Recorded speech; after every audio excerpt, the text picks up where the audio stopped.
Welcome to the Money Mindset Mastery Podcast. Today, Jim and Ryan reveal a 4-step plan to beat financial stress. Understand your finances, educate yourself, find a trusted professional, and practice self-care.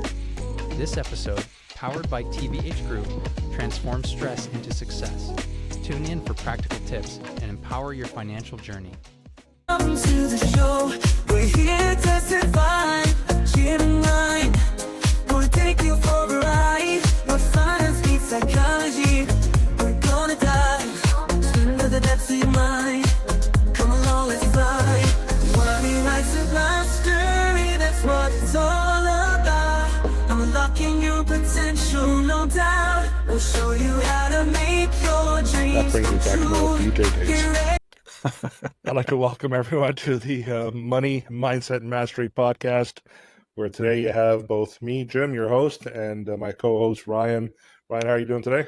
Apparently I'm doing wonderful because it's sunny and beautiful here, but I hear you're having snow where you are, so I think I may be in a different country apparently, so... Paul, you know, that's the reason why I'm actually in my hoodie today and sitting on the couch and recording this, because I'm like full relax mode today.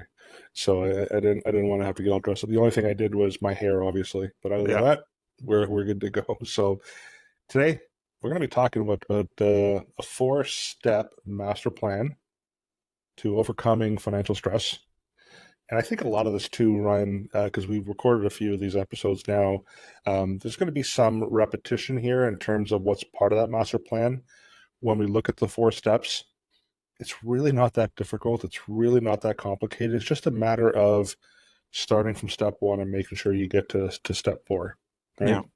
And I think we repeat a lot of this stuff too, because often we're having these same discussions with clients, and maybe we say something differently that rings true and somebody has an aha moment. And that's really ultimately what it comes down to is to take away something, 1 or 2 things, hopefully, and then maybe potentially pass it on to somebody else too. Yeah, for sure. Before we get started though, I'm showing here our Money Mindset Mastery mug featuring both Ryan and I. So if you're watching or you're listening and you'd like one, just email us at financial@tvhgroup.ca and request one, and we'd be more than happy to send one out. Right, Ryan? We're okay with that? That's right. Awesome. All right. So 4 steps we're going to go through. And I think, again, this topic, we are talking a lot about financial stress because everyone we're talking to, Ryan, be it clients, family, friends, acquaintances, everyone seems to be stressed out right now with their finances. We thought maybe it would have taken about 12 to 18 months for things to kind of settle down, but I get the sense like it's getting worse and not better at this point. Mm-hmm. Yeah. So we're going to do our best to basically provide you with some knowledge on how we can get past some of the financial stresses that we're dealing with today. And I think the first point we're going to talk about really is having a true understanding of your financial situation. Mm-hmm. And maybe you can expand on that, Ryan, what that really means. I think a lot of it has to do with understanding where your money is and where it's going. And there's somebody much wiser than I said that if you need to tell your money where to go, otherwise it'll simply leave you. And I think it's really true when it comes to life and it comes to money and your finances is understanding where you're going to put that money and attaching goals to that money. That way you're not using your money. And often with clients, when you have access to your money, you're going to tend to spend your money. So what is it? Benjamin Franklin, pretty famous guy, said, "Do not save what is left after spending, but spend what is left after saving." And it's a really big mind shift in the way people think about money, is by putting the money and allowing it to work for you, putting it aside towards your goals, and then seeing what's left over and then being able to spend. And I'm sure you have some key things that you'd like to chat about that. Well, I think they're all valid points, but really the bottom line is no one's really kind of mapping out what their finances look like. Yeah. So there's some simple things you can do.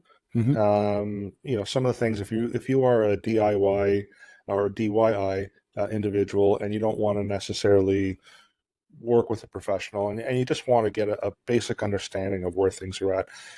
Online banking, they will allow you to export a lot of your transactions. That's a good starting point. Just use a spreadsheet. Just Yeah. map out, what are your monthly expenses? What's your income after tax that's coming into the household?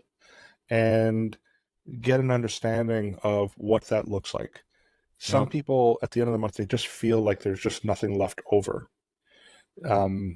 But when they actually go through that process of tracking and visualizing it and recording it, they realize, oh, there might be an extra $100 a month or $200 a month or whatever that number is. It doesn't seem as bad as it feels.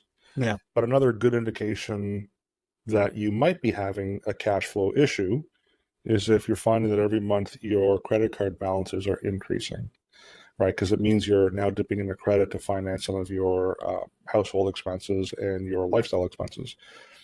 So you don't necessarily have to be working with a professional to figure this out. It's very simple. Just use a basic, Google Sheets or Microsoft Excel spreadsheet.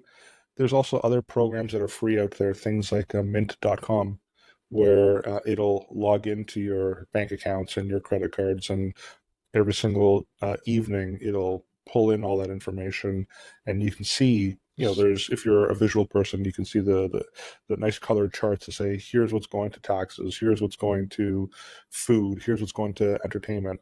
So just to have a basic understanding of that. And that's digging into the cash flow side. If you want to kind of get bigger picture, trying to figure out what your net worth is, it's quite simple, because most people don't understand net worth. Everything you own, subtract everything you owe. And that gives you a sense of what your net worth is after what your debt is. And you can do, again, a simple calculation on your own if you like. Yeah. If you don't want to go through that on your own, or if you've done that and then you realize, okay, well, I might need some help here. I might need some help with improving my cash flow situation or improving my net worth, or trying to figure out, do I have enough for retirement, as an example, or whatever goal that you've set out for yourself, then you can start speaking with a professional. And, Ryan and I are two that we'd be happy to speak with, but you can, if you have a trusted advisor, speak with a trusted advisor. But really the bottom line is, in everything that I'm trying to say, to summarize, is first map everything out, track to see where you really are at. Does that make sense? Yeah. And really, from a tracking standpoint too, you understand your spendables. We talk about spendables too, versus some of your fixed expenses. And when you do that, again, you make yourself aware, and that you can find out what kind of small leaks may be happening within your budget. Because how often is it that we come across people that don't realize they're overspending in some areas, or they're double paying for things that they didn't realize, and it can free up a lot of cash that, again, as you said, if you notice your credit card bills and debt going up at the end of every month, it's a real good time to reflect. And lots of people need the support. We've said this before, having a coach by your side to help either keep you accountable or just be able to ask questions of can go a long way. Yeah.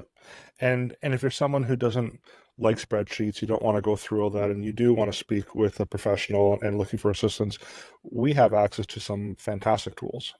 From a cash flow point of view, we have the Winton app that we offer our clients who go through our behavioral cash flow coaching program. So that would be one where it's literally focuses on your cash flow. And then we also, for clients who are looking for the retirement plan, bigger picture planning, long-term planning, we have a program called PlanWorth, which again does a wonderful job in illustrating if a person is on track to meet some of the goals that they've set out themselves from a retirement planning point of view, insurance, whatever it might be. So if you don't want to look at spreadsheets and use Excel, and you're looking for some coaching along the way, we have some fantastic tools that we offer our clients in working with us. Yeah, a lot of people I've walked and talked with in the neighborhood lately have been dealing with banks for many years, and when they talk about the process that I go through with clients, and mapping out and giving them a visual sense of where they're at and where they're going and how we can support them and keeping on track. It's a real eye opener.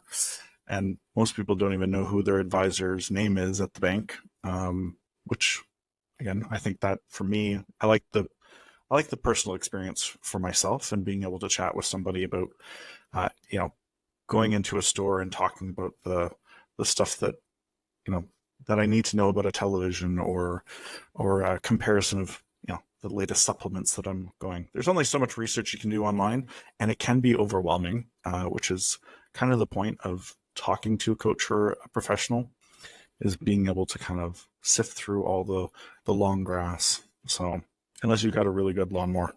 So I just switched out my snow blower for my lawnmower, and we get 10 centimeters of snow, so maybe that was a little bit premature on my end. So that's the first out of the four steps of the master plan. The second one, and it kind of speaks to the process that you were referring to, Ryan, with your clients that they seem to appreciate, talks about educational and financial matters. So really being educated and understanding how money works. And I'm going to use a very simple analogy, and I've used this in the past, and it's probably my favorite one that I use, but it's my golf analogy, right? And I'm not a golfer. Ryan, I don't think you're much of a golfer, but Ryan, if I were to send you to play in the Masters, which is golf's most prestigious event, and I was going to give you one of two things. You can have only one of these two things. The first one is the clubs of any player that's ever played the game in the history of golf, or the ability of any player that's ever played the game in the history of golf. Which would you choose out of the two? It depends on how shiny those clubs are, though. But I think I take the ability eventually. Right. So, you want to have the skill set. You want to have the best ability of any player that's been out there. If we talk about education when it comes to money and investing, and how, and I'm going to be picking on the banks here, but typically, what the banks tend to do, or a lot of financial firms, is they're kind of waving that shiny club, right? They're saying, hey, come to us. We have the lowest management fee, or the best rate of return, or the best pricing on lending product, whatever it might be. And that's how they're attracting people. And that to us is the equivalent of the clubs, right? You need to have the financial tools. Our process is the reverse. First, we want to make sure we teach you how to play the game. We want to take you to the tee box. We want to make sure that you're connecting with that swing, that you're hitting it straight, that you're able to hit it, down the line, 250, 300 yards if possible. You have a good short game, a good long game, right? So we teach people about how money works, and then we partner them up with the clubs, which you need to play the game of golf, right? So we then find the right financial instruments, and people sometimes will have the right ones or some of the right ones, but they need some of those to be replaced with something that's different or better or more suited for their game, because a lot of people really don't have the knowledge of what's truly available out there. I don't know how many times we've sat down with a client where they've said, I wasn't aware that this program was available, or this other program or investment was available. The reason why they're not aware is because they're going to the bank, and the banks, and Denise said this recently, it's not so much that they don't know about these other solutions. They can't offer it, so they just say, sorry, it's not available. But they won't tell you, well, it's not available with us, but it's available if you go somewhere else. And I kind of dealt with that when I was a banker. That was one of the reasons why I left banking. Right. So education is a really important thing. People need to get educated, truly understand how money works, cash flow, behavior when it comes to spending, saving, investing, how they react to certain situations. These are really important. And the thing that I do appreciate about you and I and Denis and anyone within TvH Group, we're very, for us, it's very important to educate our clients in terms of what we're recommending and why we're recommending it. Right? Investment in knowledge pays the best interest. So, and as we were talking about the clubs and stuff, I keep having this image of people doing Happy Gilmore's on the course, and that's kind of what it is, right? You think about the movie of Happy Gilmore, and he has a skill set, right? Better not go in the hole, but ultimately along the way for him to be successful in his accomplishment, Shooter McGavin, is to find a coach and having the right support around him, right? So I need to rewatch that movie again. So apparently they're coming out with number 2. I'm excited. I believe they are. Shout out to Adam Sandler. Hopefully you're watching this too. So Yeah. No, that's a really good, important point. And then the other thing too is really resources to financial education. Part of the problem is education for a lot of people, especially the younger people, is coming from platforms like TikTok or Instagram, and it's not that all the information that's out there is incorrect. Yeah. However, a lot of times I will have clients send me a TikTok video or an Instagram feed or reel, and like, hey, why can't we do this? Right? Yeah. Is this something we can do here? And a lot of times it's, well, that's someone from the US, and no, their rules and their products are very different from what we have here in Canada. So there's a misunderstanding. But we offer some resources for clients that work with us, specifically on the behavioral cash flow side of things and the coaching program that we have. And there's the 12 educational models or modules that we offer. So that's something that's also available that helps teach people about money and spending and behavior. And we also have our ebook as well. We have a couple of ebooks actually that people can look at to learn a little bit more about money and how money works and behavior and spending behavior and investing behavior. Yeah, one of the clients overheard saying that they enjoy doing some of the modules with family, especially with their kids, right? Because we know that the education system isn't necessarily teaching the popular or the right way of learning about money and understanding money.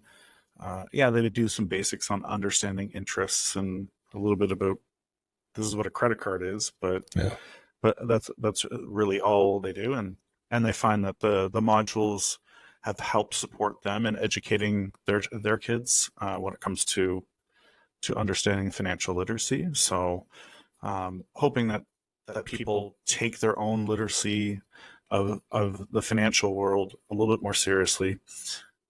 People listening in to us, watching our TikTok video, well, not TikTok videos yet, but Instagram and stuff like that. You have a real need to want to learn a little bit more.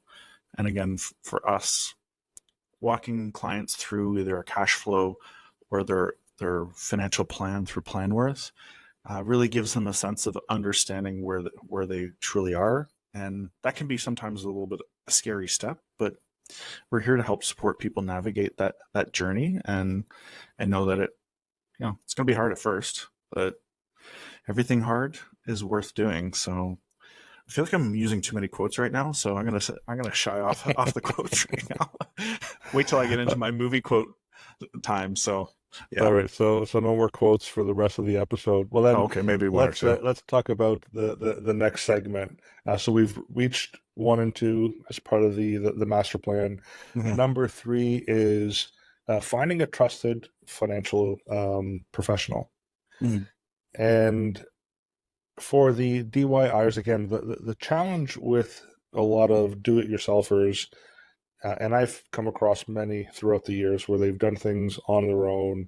They do it to save money, for example, which I understand why they would do that to save money.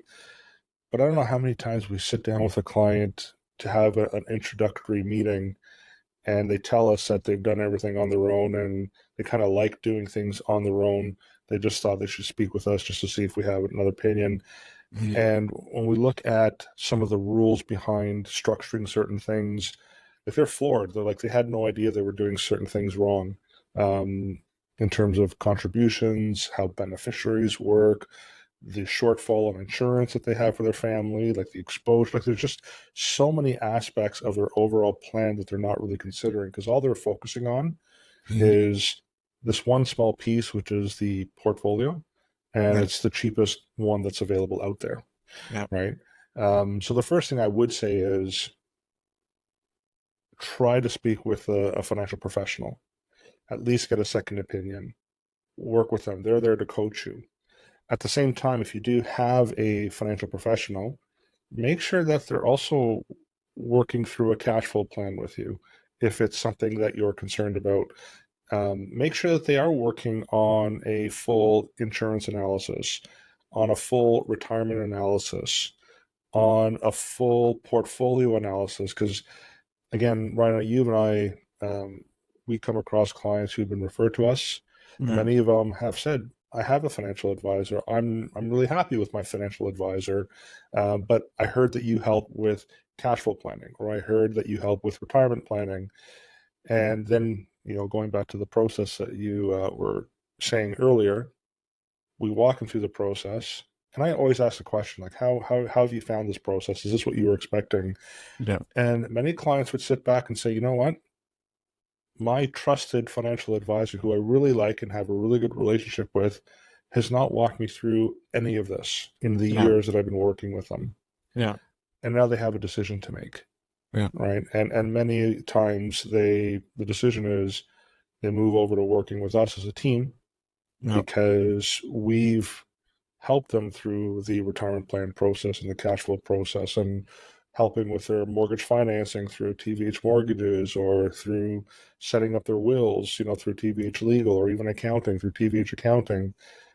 So working with a trusted financial professional is very important. Yeah. I think one of the things that I always run into when we bring clients on is they're so focused on the accumulation stage, which is typically the investment side, and nothing else. So to actually go through a full financial plan, and that's what I find when they talk about their current trusted advisor, is that, they're really nice and they do a good job on the accumulation piece. But they don't focus on the overall picture about, creating a great foundation. What if something goes wrong? Where does the money come from? And that's where we truly, I think, look and feel different compared to most others, which is we're going to help you think about other things that could potentially happen, help you prepare for that in some way.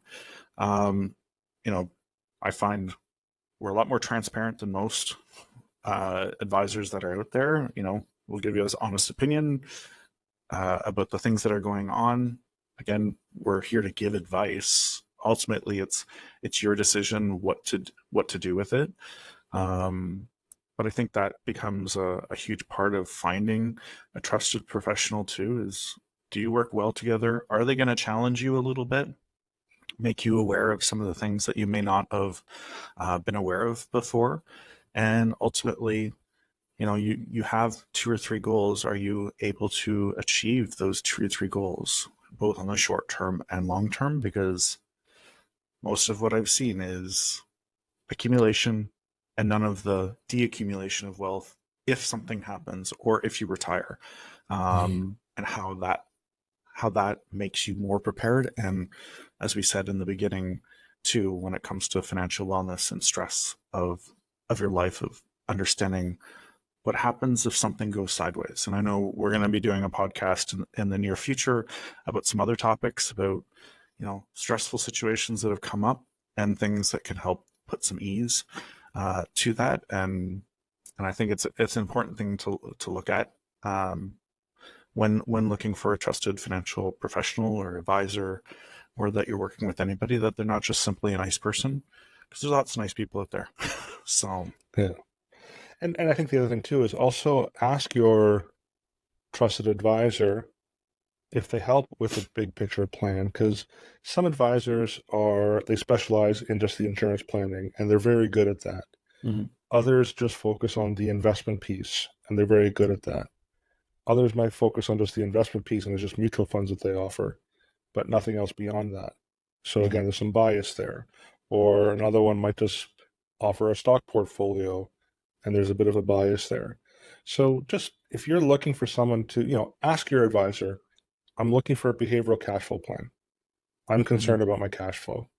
Is this something you can assist me with? If the response is yes, wonderful, engage. If the response is no, then the question might be, do you know someone you can refer me to that helps with this part of the planning?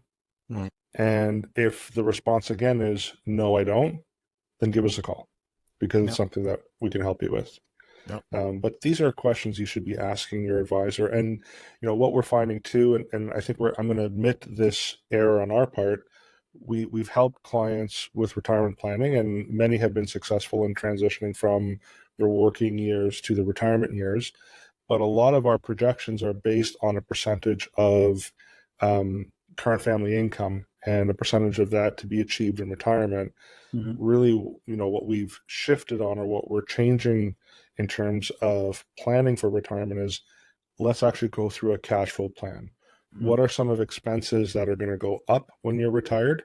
What are some of the expenses that maybe you're going to drop off when you're retired? So instead of just picking a percentage of your income, let's focus on the actual cash flow requirements. So that's part of the planning that we're offering now. So it's something we've corrected because we weren't aware of it in the past. We're humans as well. Yeah. We've become aware of this type of planning, and now it's something that we're definitely focused on. The retirement thing, he make a great point. And the one thing I wanted to add, which was, even if you're in retirement, it's important to start going through the cash flow, because then you can see how far is your money going to last you. Because we go into retirement often. I'm speaking as if I'm retired right now, but most of the people that I talk to about retirement is they did no planning leading up to that deaccumulation stage. They did very little planning as to what are the expenses. So again, whether it's a parent or grandparent, looking at what does your life look like 10 years before retirement, 5 years, 3 years, the year before, what does your RSP mutual funds, what does the breakdown of those, what does it look like for that joint account with the government, your RSPs? How does that break down and how much you're going to get? CPP, OAS. It's important that some of these questions be asked and answered leading into retirement, and then especially in retirement, about your cash flow, making it last, what's important for you in the end. So, yeah, and many people that we work with who are planning for retirement or preparing for retirement don't have any guaranteed income sources in retirement, and that's scary. mm-hmm. And then we walk them through an example of the sequence of return risk and the potential outcome if you're relying on an investment portfolio that underperforms in the first year or two of your retirement years. You could potentially run out of money before you pass away. Yeah. And that's quite scary. So many people don't have a guaranteed income source. Part of it, again, is if you're going to a bank branch, it's not something that they offer, so it's not something that they can recommend necessarily. If you go to other investment firms, not something, again, that they offer, so it's not something that they're going to recommend. So you really need to take a look at some of these other options if you're looking for some form of guarantee. I'm not talking about GICs as a guaranteed income source, because GICs have been the flavor of the last, call it 18 months, maybe 2 years now. But when we look at some historical data, going back to, what was it, I think 2014, I believe it was, 1 year GIC rates were paying less than 1%. So this is a more recent phenomenon than something that we necessarily can count on for the future. And if you're only earning less than 1% on your money, and inflation's at 2.5%, you're in trouble long term. So these are the things you need to be aware of. So let's get into the final. So we've gone 1, 2, 3, right? So the first one was, what was the first one again, Ryan? Oh, geez. As a reminder, you're testing me. I can't understanding your financial situation. Okay, so we've done that. Number 2, educate on financial matters. Okay, number 3, finding a trusted financial professional. And now we're on to number 4, which is self-care. Yeah. Right, because the problem with dealing with financial stress, it's a burden. Money is a burden for a lot of people.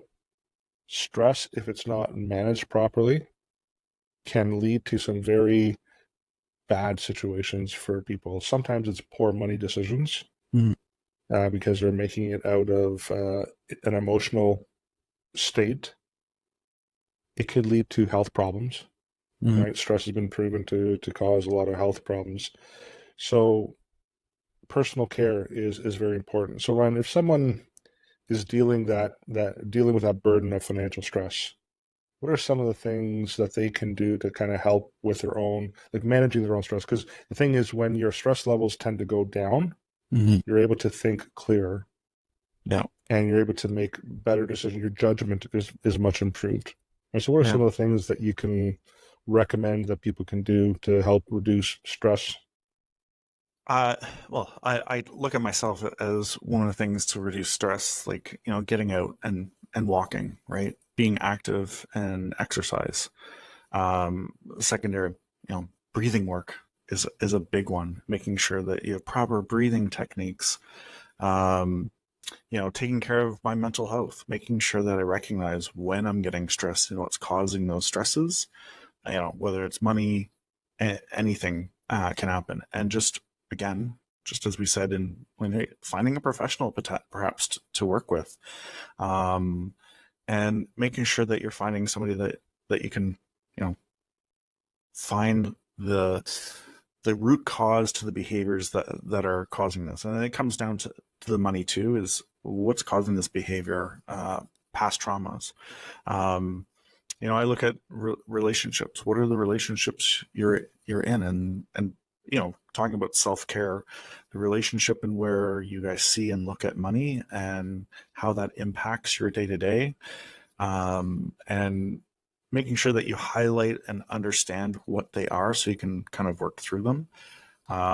Work stress can be a big one. I know I talk to a lot of clients that talk about their work stress, whether it's the right position or, stress because they're not getting paid enough for the work that they're doing. These are all things that can add to the stress, and the things that I know I do and reflect on regularly to make sure that everything in my life is kind of well balanced. I'm sure there's lots of other great tips, and I would encourage anybody, whether you're following us on Instagram, social media, to share some of those tips of things that you do to take care of your own stress, because it's important to share. It's important to share some of the things that are helping you get through the hard times. And more recently, I'm reading a book by Shannon Lee, Bruce Lee's daughter. It's called Be Water, My Friend. And it just talks about, finding the right flow in your life. Journaling, for instance, I know works for a lot of people, to kind of reflect on the things that you're doing. But when it comes to those stress points, it's I think it's working on a solution for them instead of dwelling on the problem. And that was one of the quotes that came from the book that really affected me, and the way I think about stress, and instead of just dwelling on it. And again, I love to have a great, positive, optimistic attitude towards things. It's not going to solve every problem, but again, I rely on great people that I surround myself with to help work through some of the things that are important to me to get through my self-care. So, and I spend a lot of time with my son, which is awesome too. So, yeah. That's cool. Yeah, I mean, for me, a cardiologist is not going to like this, so I hope he's not listening. Smoking cigars and drinking a nice glass of beer or a shot of whatever, glass of wine. Now that's something that I do in the summertime. I don't do that in the wintertime because part of the relaxing part of it is I go on the back deck. I have the music playing. It's nice and Mm-hmm. warm. So that's one of my stress releases. Another one is, and this is a silly one, but I just listened to "Don't Worry, Be Happy." From, what was it, Bobby McFarlane, I think it is, right? Can't remember. Yeah, yeah. Yeah. So love that song when it first came out, and sometimes that's all it takes to just listen to that, and it's a reminder of, things are pretty bad and stressful, but don't worry, be happy. Yeah. And I just recently started playing my guitar again. I hadn't touched my guitar in well over 15 years. So that's been a bit of a stress reliever. And I'm learning how to play Don't Worry, Be Happy on the guitar. So Nice. now I'm relaxing with playing the guitar and singing a song that I love. Yeah. So those are some things. And, another one that I love driving. I hate traffic, but I love driving. So to get in the car, grab a Tim Hortons coffee, go for a drive for 45 minutes to an hour. In the Yeah. summertime, I hop on my motorcycle, go for Yeah. a motorcycle ride.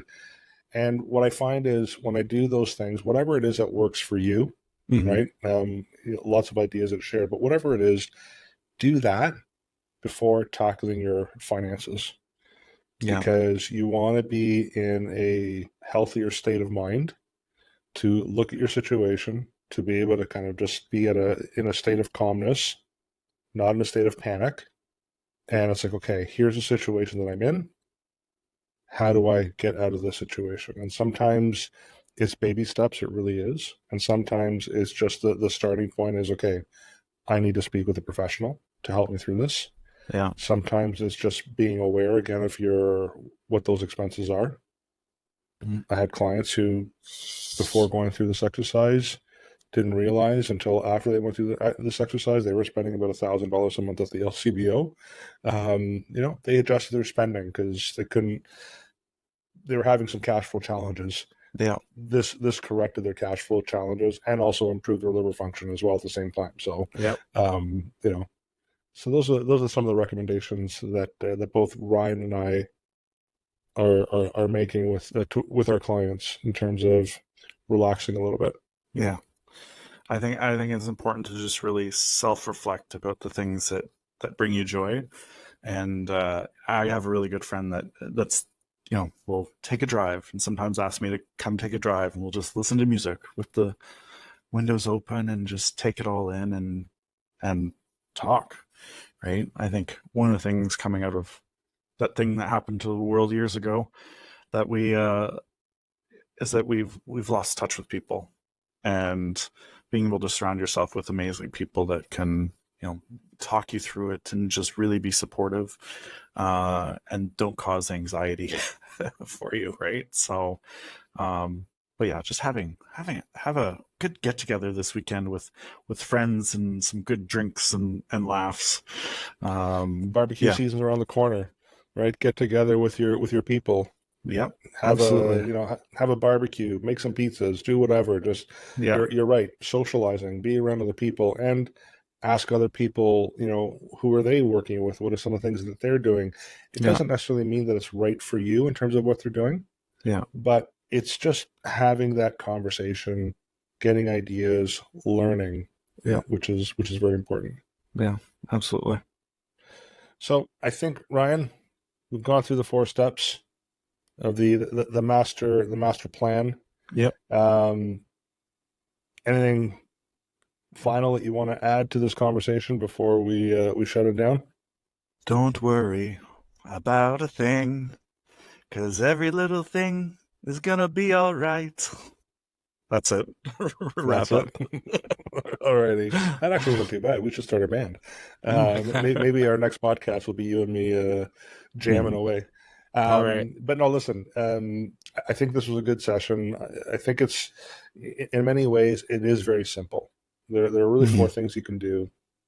Start with number 1, or start with number 4. Put yourself in a better financial state before you start number 1, 2, and 3.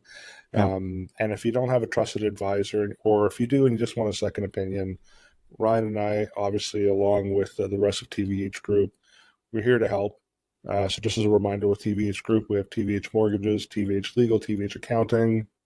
Ryan and I are part of TvH Financial and TvH Cash Flow Solutions. And recently we added TvH Wealth to the team. So reach out to us, financial@tvhgroup.ca, or you can find us now at our redesigned website, tvhgroup.ca. And there you'll actually, at the bottom of the main page, you'll see like all the different all the different units that you can potentially connect with. Or you can call us 647-727-4668. And then finally, I think, Ryan, it's just all the social media platforms, right? Yep. YouTube, podcast, Facebook, soon to be Twitter. TikTok dancing. Soon you'll be TikTok dancing. But yeah, just reach out to us. And even if you come to the TvH Financial website page and you want to come directly to that page, we do have our ebook there that talks about the philosophy of money as well. So we'd encourage people to do that and to take a read. It's free. So Ryan, I think that's it. Until the next time, everyone.